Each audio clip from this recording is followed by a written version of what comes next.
responsibility. One second. Let me bring in Hardeep Singh Puri, Union Minister. Mr. Puri, very good evening to you. I want to ask you, how do you view what has transpired in the Delhi High Court today with respect to the Kejriwal matter? Your opening reactions.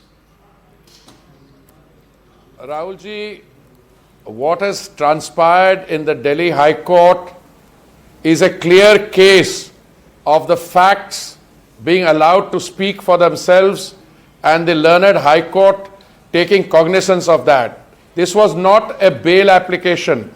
It was a challenge to the arrest and remand, and it was a challenge under Section 19 of the Prevention of Money Laundering Act, where Mr. Kejriwal's lawyers tried to argue that the arrest violated that section or was not in order, and the judge was unsparing. And I just want to point out the three elements in the judgment which make it absolutely clear as to what we are dealing with.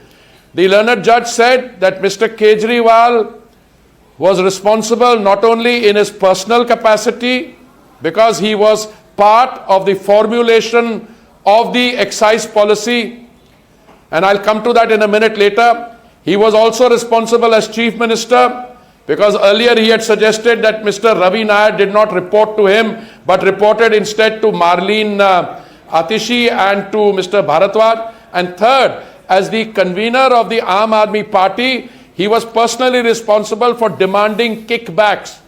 So there can be no ambiguity about what the learned judge said.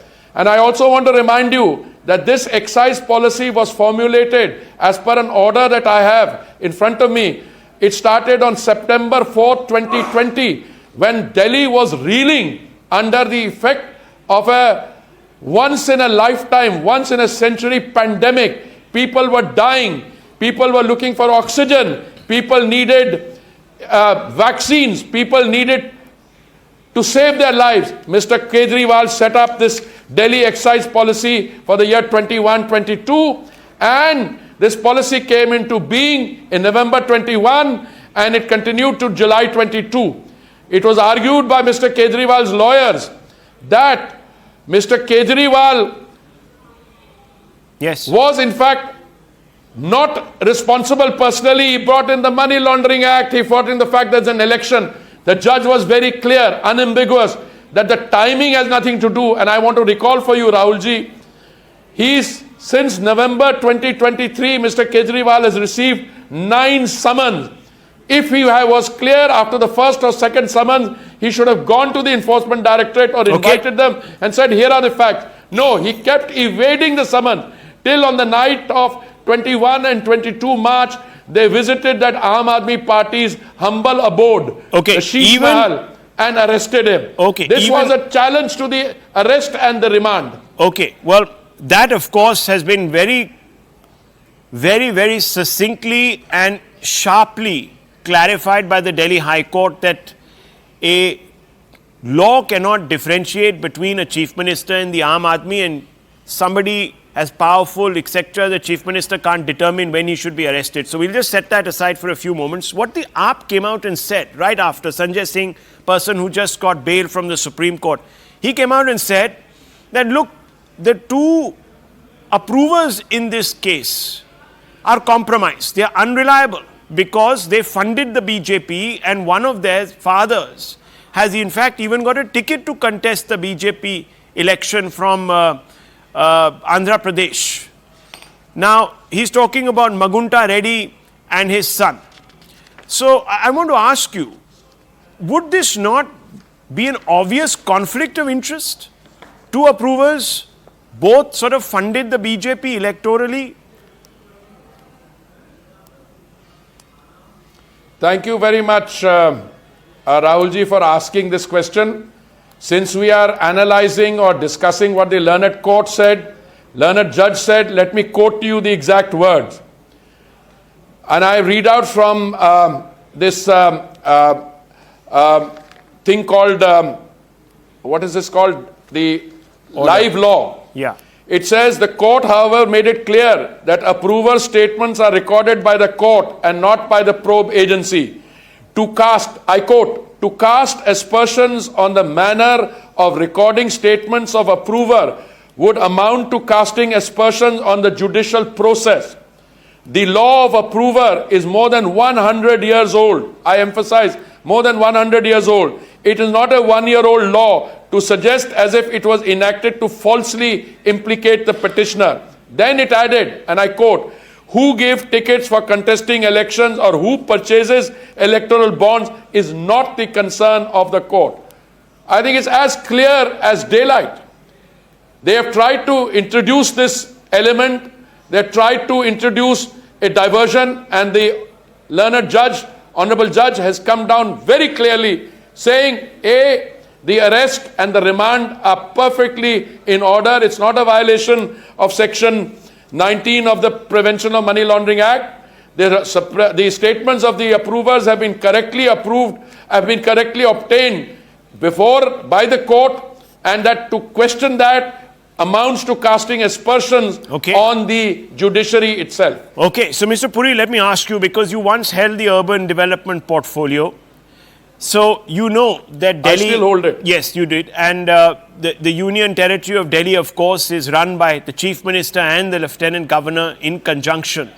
And you are aware of this. So I want to ask you now, do you believe that Mr. Kejriwal, government A, because of the fact that the court has come out and said that, look, Mr. Kejriwal didn't just accept money or what have you in his personal capacity, but also as AAP convener. Has he lost the authority to rule? Has the AAP government itself lost the authority to rule? And therefore, you are going to consider at the central level, perhaps, President's rule?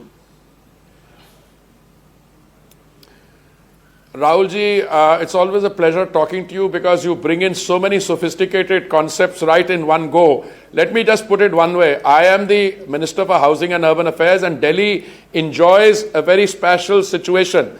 You have an elected government in Delhi which exercises the sets of powers. You have a Lieutenant Governor, the DDA and all this, and you have a Central Ministry of Housing and Urban Affairs which in this tripartite structure has a role to play. Now, as far as I am concerned, I can speak in my capacity as a BJP spokesperson. If you ask me, has Mr. Kejriwal lost his credibility? Has he lost the right to remain Chief Minister? My answer, Rahulji, would be an unambiguous yes. I think by any yardstick, any template of political decency and morality, Mr. Kejriwal should have stepped down by now. So that is one. What the central government will do is not for me as a BJP spokesman. I am not appearing here in my capacity as a union minister. The central government is larger, and I think the central government will take the call whenever it is required to. Today, all I would say is, in my capacity as a BJP pravakta appearing in your show, I would say, I think he has forfeited that right. He has lost the credibility, and I think for him to continue to try and govern Delhi, a task which he did not acquit himself with distinction even when he was not behind bars, I think he has lost his credibility, and I think he should step down. But that's my view as a BJP spokesperson. What action the central government is, because you spoke about President's rule, that's above my pay grade. That's something the central government has to address. Okay, final question. Political one. In case he says that, look, I'm going to resign as Chief Minister, but my wife or someone else from the AAP will continue in my stead, would that be acceptable, Mr. Puri, to you? First of all, I think again your question has two parts. One is his wife or someone else. Well, from whatever we've seen, Rahulji, we have an interesting situation. We have an interesting situation in which the wife is now beginning to assume a larger political role. And if I may be allowed to say, I had said this several weeks ago, that this is another Rabri Devi ji in the making. She is becoming a new Rabri. Now, whether she sits and first she invites Kalpana Soren ji to her house, to that common abode called the Sheesh Mahal, they gale mile, then wo bhrashtachariyon ke saath gale mile. That is a role that they will have to take the decision. Now, whether it is her or someone else who assumes the role of Chief Minister, And what kind of a role they want to play in the political process is not for me to comment. Therefore, your question, would that be acceptable? I'm going to duck that.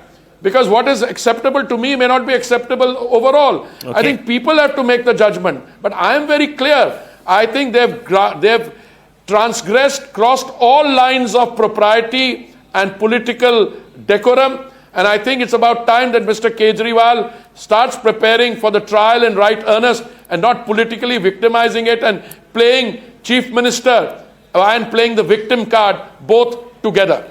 Well, the irony certainly won't be lost on lots of people, including those who are AAP voters. Mr. Puri here was a savior, presented himself as an anti-graft savior, and today he's a suspect. Well, we leave it at that, Mr. Puri. Very interesting days ahead for the Union capital. Viewers, very interesting days. How will this sort itself out? Thank you, Mr.